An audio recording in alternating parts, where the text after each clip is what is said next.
Price Lord. கர்த்தருடைய பரிசுத்த நாமத்துக்கு மகிமை உண்டாகட்டும். வேதத்திலிருந்து சாத்தான் நமக்கு விரோதமாக எழும்பி வருகிறதான ஒரு 3 காரியங்களை நாம் படிக்கிறோம். வேத வசனத்தோட படிக்கிறோம். அதைத்தான் இன்னைக்கு இந்த வீடியோல நம்ம பார்க்க போறோம். இந்த வீடியோ உண்மையிலேயே உங்களுக்கு ரொம்ப பிரயோஜனமாக இருக்கும் என்று விசுவாசிக்கிறேன். ஆமென். சாத்தான் நமக்கு விரோதமாக எப்படி எழும்பி வருகிறான், அவனை எப்படி மேற்கொள்ளலாம் என்று இந்த ஒரு வீடியோ பதிவின் மூலமாக ஆண்டவர் நமக்கு கற்றுக் கொடுப்பாராக. வாங்க வீடியோக்குள்ள போறோம். கர்த்தருடைய பரிசுத்த நாமத்துக்கு மகிமை உண்டாகட்டும்.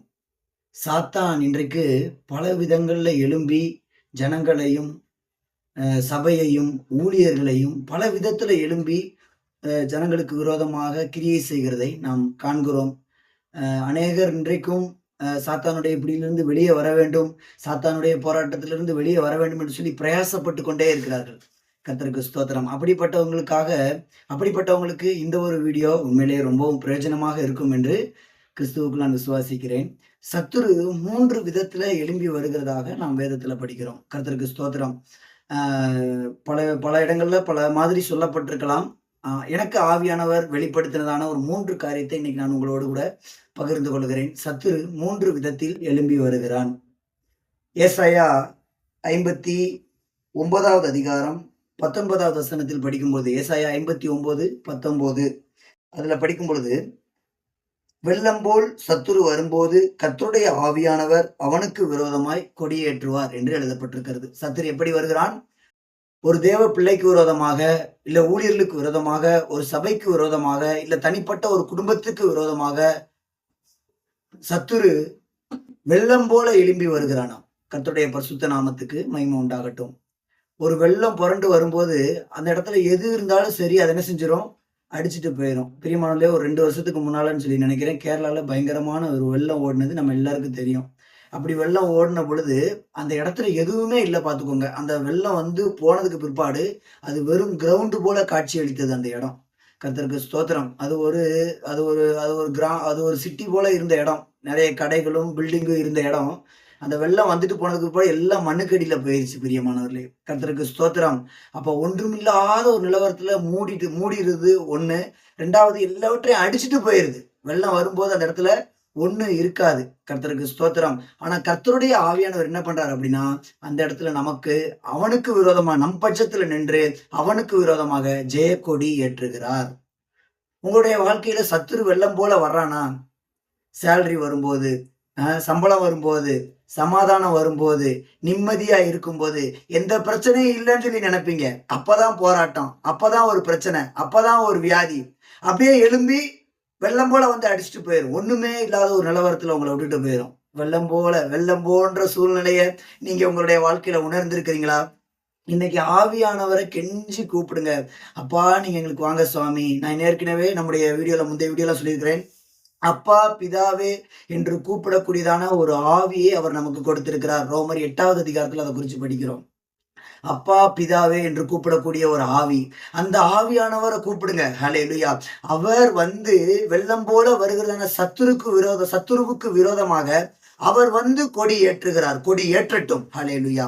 ஆமென். ஆவியானவர் கொடி ஏற்றட்டும். என்னால முடியாது, இந்த இடத்துல நான் ஒண்ணும் இல்லை, நீங்க எனக்குள்ள வாங்க, வெள்ளம் போல போகிறதான இந்த சத்துருவுக்கு மத்தியில, சத்துருக்கள் நடுவுல நீங்க எனக்கு முன்பாக கொடி ஏற்றுங்க சுவாமி. நான் அந்த இடத்துல நிக்கணும். சத்துரு என்ன வெள்ளம் போல வந்துட்டு போனாலும் நான் கன்மலையின் மேல் கட்டப்பட்ட வீடாக இருந்து நான் அந்த இடத்துல நிற்க வேண்டும் என்று சொல்லி நீங்க ஜெபிக்க வேணும். எப்படி ஜெபிக்க வேணும்?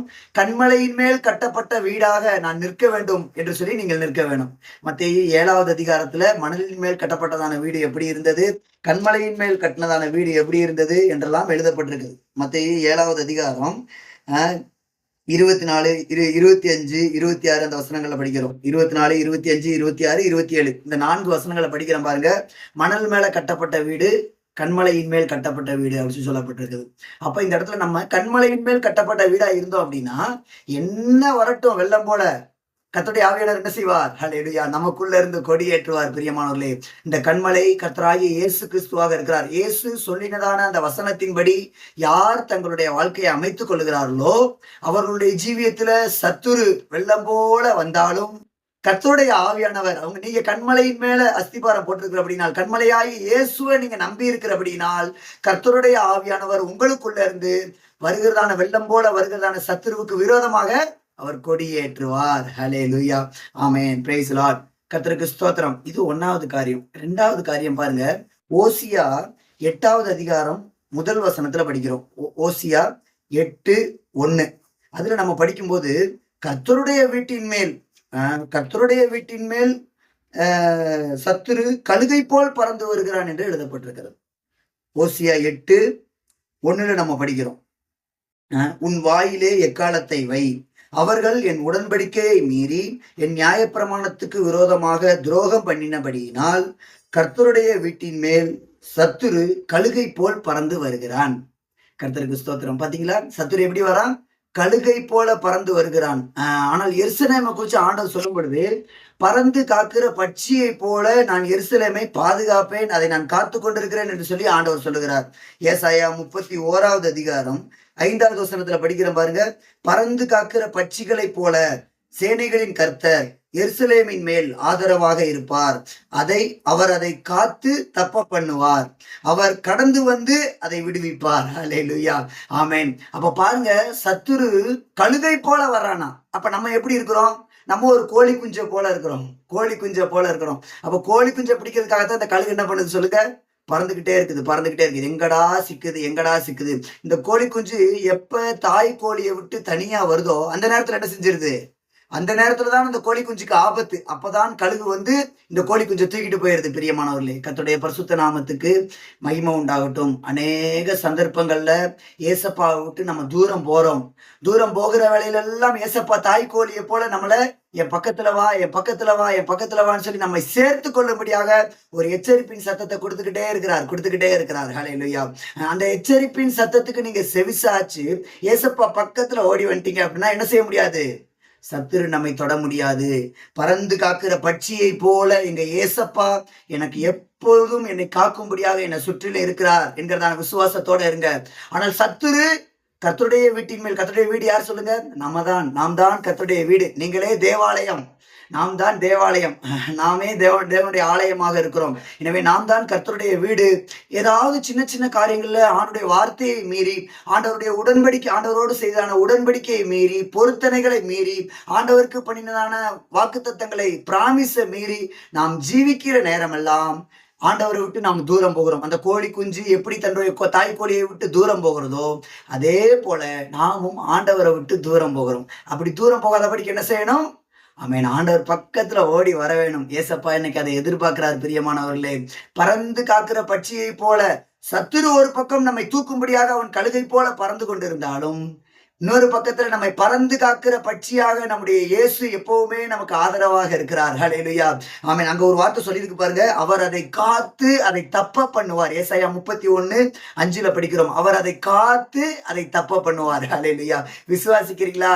ஏசப்பா உங்களை என்னையும் பாதுகாத்து சாத்தானுடைய கைக்கும் சத்துருடைய யோசனைக்கும் எண்ணங்களுக்கும் நம்மை தப்ப பண்ணுவார். ஹல்லேலூயா, ஆமென். அவர் நம்மை தப்ப பண்ணுவார். அவர் அதை காத்து தப்ப பண்ணுவார். அவர் கடந்து வந்து விடுவிப்பார். ஹல்லேலூயா. ஒருவேளை கழுகை போல சத்துரு வந்து உங்களை தூக்கிட்டு போயிட்டானா, இன்னைக்கு நீங்களோ இல்ல உங்க பிள்ளைங்களோ யாராவது சத்துருடைய பிடியில இருக்கிறீங்களா? அப்படி இருந்தீங்க அப்படின்னா ஆண்டவர் உங்களுக்கு ஒரு வார்த்தை கொடுக்கிறார். இன்றைக்கு நான் அதை காத்து அதை தப்ப பண்ணி அதை நான் விடுவிப்பேன் என்று சொல்லுகிறார். ஹல்லேலூயா, ஆமென். ஆண்டவரே, இன்றைக்கும் எங்களை விடுவிக்க கூடிய ஒரு பறந்து காக்கிற பட்சியை போல எங்கள் மேல், என்னுடைய குடும்பத்தின் மேல் ஆதரவாய் இருக்க வேண்டும் ஆண்டவர் என்று சொல்லி ஜெபம் பண்ணுங்க. 3வது காரியமா 1 பேதுருல படிக்கிறோம். 1 பேதுரு 5வது அதிகாரம் 8வது வசனத்துல படிக்கிறோம் பாருங்க. எவனை விழுங்கலாமோ என்று வகை தேடி சுற்றி திரிந்து கொண்டிருக்கிறான். 1 பேதுரு 5:8 படிக்கிறோம். தெளிந்த புத்தியுள்ளவர்களாய் இருங்கள், விழித்திருங்கள். ஏனெனில் உங்கள் எதிராளியாகிய பிசாசானவன் கர்ச்சிக்கிற சிங்கம் போல் எவனை விழுங்கலாமோ என்று வகை தேடி சுற்றி திரிகிறான். கர்த்தருக்கு ஸ்தோத்திரம். பாருங்க, சாத்தான் நம்மளை விழுங்குறதுக்காக அவன் இன்னைக்கு வகை தேடி சுற்றி திரிகிறான். நம்மளை விழுங்கணும்னு சொல்லி சுற்றி திரிகிறான். எப்ப அவன் விழுங்குறான் தெரியுமா? எப்ப ஆண்டவர் அவருடைய வாயிலிருந்து நம்மை வாந்தி பண்ணி போடுகிறாரோ அப்பதான் அவன் என்ன பண்ணிடுறான்? அவன் நம்மளை விழுங்கிறான். பிரியமானவர்களே, வெளிப்படுத்தின விசேஷத்துல ஆண்டவர் ஒரு சபையை குறித்து சொல்லும்போது சொல்லுகிறார். வெளிப்படுத்தல் 2வது அதிகாரத்துல எபேசு சபையை குறித்து நம்ம படிக்கிறோம். ஆவியானவர் எபேசு சபைக்கு சொல்லும்போது சொல்லுகிறார், எபேசு சபையா இல்ல சாரி, வெளிப்படுத்தல் 3வது அதிகாரத்துல லவோதிக்கேயா சபையை குறித்து ஆண்டவர் சொல்லும்போது சொல்லுகிறார், உன் கிரியைகளை அறிந்திருக்கிறேன். வெளிப்படுத்தல் 3:15, நீ குளிரும் அல்ல அனலும் அல்ல, நீ குளிராயாவது அனலாயாவது இருந்தாயானால் நலமாயிருக்கும். இப்படி நீ குளிருமின்றி அனலுமின்றி வெதுவெதுப்பாய் இருந்தபடியினால் உன்னை என் வாயினின்று வாந்தி பண்ணி போடுவேன் என்று கர்த்தர் சொல்லுகிறார். அப்ப குளிரும் இல்லாமல் அனலும் இல்லாமல் எப்பெல்லாம் நம்ம வெதுவெதுப்பான ஒரு நிலவரத்துல இருக்கிறோமோ அப்பெல்லாம் என்ன நடக்குது சொல்லுங்க? ஏசப்பாவுடைய வாயிலிருந்து ஏசப்பா நம்மளை வாந்தி பண்ணி போடுகிறார். நீ தீழ்ப்பானதினின்று விலையேறப்பெற்றதாக நாம் பிரித்தெடுக்கப்பட்டபடியினால் நாம் கர்த்தருடைய வாய் போல இருக்கிறோம் என்று வேதவசனம் சொல்லுகிறது. கர்த்தருடைய வாய் போல இருக்கிறோம். கர்த்தர் நம்ம அவருக்குள்ள நம்மை வைத்திருக்கிறார். இந்த அனுபவங்கள்ல இருந்து ஆண்டவர் நம்மை வாந்தி பண்ணி போடுகிறார். வாந்தி பண்ணி போடுகிறாருடைய அர்த்தம் என்ன தெரியுமா? நீ எனக்கு வேண்டாம், நீ எனக்கு அருவருப்பானவன், நீ உன்னை பார்த்தாலே எனக்கு பிடிக்காது அப்படிங்கிறது தான் வாந்தி பண்றதுடைய வாமிட்டினுடைய அர்த்தம். பிரியமானவர்களே, ஏசப்பாவுக்கு அருவருப்பானவர்களாக வேண்டாத ஒரு நிலவரத்துல ஏசப்பாவுக்கு பிரியமில்லாத காரியத்தை செய்து அனலும் இல்லாமல் குளிரும் இல்லாமல், அதாவது ஆண்டவரும் வேணும் உலகமும் வேணும், ஏசப்பாவும் வேணும், உலகத்துல இருக்கிற எல்லாவற்றையும் நான் சந்தோஷமா அனுபவிக்கவும் வேணும், இப்படி 2 நிலவரத்துல நம்ம டான்ஸ் ஆடிக்கிட்டு இருந்தோம் அப்படின்னா அதுதான் பைபிள் சொல்லுகிறது அனலும் இல்லாமல் குளிரும் இல்லாமல் வெதுவெதுப்பான நிலவரத்துல இருக்கிற ஒரு அனுபவம். அந்த நிலவரத்துல இருக்கிறவங்களை ஏசப்பா வாந்தி பண்ணிடுவார், அருவருப்பா பாப்பார். பிரியமானவர்களே, அப்படி வாந்தி பண்ணப்பட்டவர்களை விழுங்கும்படியாக சத்துரு கர்ச்சிக்கிற சிங்கம் போல சுற்றி திரிந்து கொண்டிருக்கிறான். ஆனால் நீங்க பயப்பட வேணாம், நம்முடைய ஏசப்பா அவர் யூதா கோத்திரத்து சிங்கமாக இருக்கிறார். ஹல்லேலூயா, ஆமென். நமக்கு விரோதமாய் எழும்பி இருக்கிறதான அந்த சத்துருவை நம்மை விழுங்க வேண்டும் என்று கர்ச்சிக்கிற சிங்கம் போல சுற்றி கொண்டிருக்கான அந்த வல்லமையை விழுங்கக்கூடிய ஒரு சக்தி, அழிக்கக்கூடிய ஒரு சக்தி நம்முடைய இயேசுவுக்கு உண்டு. ஆமென். ஒருவேளை நீங்கள் வாந்தி பண்ணப்பட்ட ஒரு நிலவரத்தில் ஏசப்பாவே உங்களை அருவருப்பாக அசிங்கமாக தூரமாக பார்க்கக்கூடிய ஒரு இடத்தில் நீங்கள் இருந்தால் இன்றைக்கு இந்த ஒரு பதிவின் மூலமாக, அப்பா உங்க பக்கத்துல நான் வர்றேன் சுவாமி, மறுபடியுமாய் என்னை உங்களுடைய வாயை போல மாற்றும், என்னை உங்களுக்குள்ள வச்சுக்கோங்க ஏசப்பா, சாத்தான் என்னை தொடக்கூடாதுன்னு சொல்லி ஆண்டவர் பக்கத்துல வருவீங்களா? இந்த 3 காரியமும் நிச்சயமா உங்களுக்கு பிரயோஜனமாக இருக்கும் என்று நான் கிறிஸ்துவுக்குள் விசுவாசிக்கிறேன். நீங்க உங்களுக்கு பிரயோஜனமா இருந்தது அப்படின்னா கீழே இருக்கிற கமெண்ட் பாக்ஸ்ல இந்த வசனங்கள் மூலமாக நீங்கள் பெற்ற ஆசீர்வாதங்களை எங்களுக்கு தெரியப்படுத்துங்கள். உங்களுக்காக நாங்கள் ஜெபிக்கிறோம். தொடர்ந்து கர்த்தர் உங்களை ஆசீர்வதிப்பாராக. Praise the Lord.